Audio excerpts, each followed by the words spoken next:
உன்னத பாட்டு 6ஆம் அதிகாரம். உன் நேசர் எங்கே போனார்?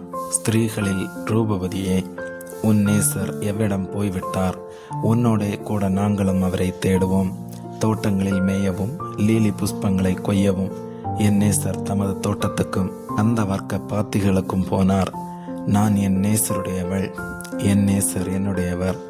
அவர் லீலி புஷ்பங்களுக்குள்ளே மேய்கிறார். என் பிரியமே, நீ திர்சாவை போல் சௌந்தரியமும் எருசலேமை போல் வடிவமும் கொடிகள் பறக்கும் படையைப் போல் கொடியுமானவள்.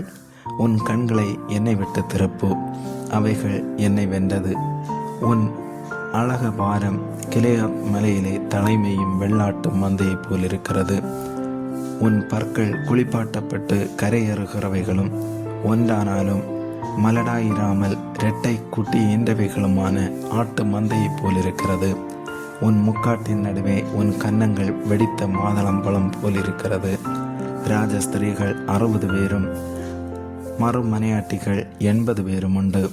கன்னியருக்கு தொகை இல்லை. என் புறாவோ என் உத்தமையோ ஒருத்தியே. அவள் தன் தாய்க்கு ஒரு பிள்ளை. அவள் தன்னை பெற்றவளுக்கு அருமையானவள். குமார்த்திகள் அவளை கண்டு அவளை வாழ்த்தினார்கள்.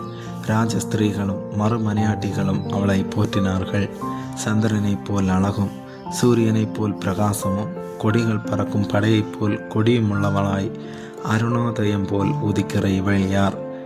பள்ளத்தாக்கிலே பழுத்த கனிகளை பார்க்கவும் திராட்சை செடிகள் துளிர்விட்டு மாதுளம் செடிகள் பூத்ததா என்று அறியவும் வாதுமை தோட்டத்துக்கு போனேன். நினையாததுக்கு முன்னே என் ஆத்துமா என்னை அம்மினதாவின் ரதங்களுக்கு ஒப்பாக்கிட்டு, திரும்பி வா, திரும்பி வா சூலமித்தியே, நாங்கள் உன்னை பார்க்கும்படிக்கு திரும்பி வா, திரும்பி வா. சூலமித்தியில் நீங்கள் என்னத்தை பார்க்கிறீர்கள்? அவள் 2 சேனையின் கூட்டத்துக்கு சமானமானவள். ஆமென்.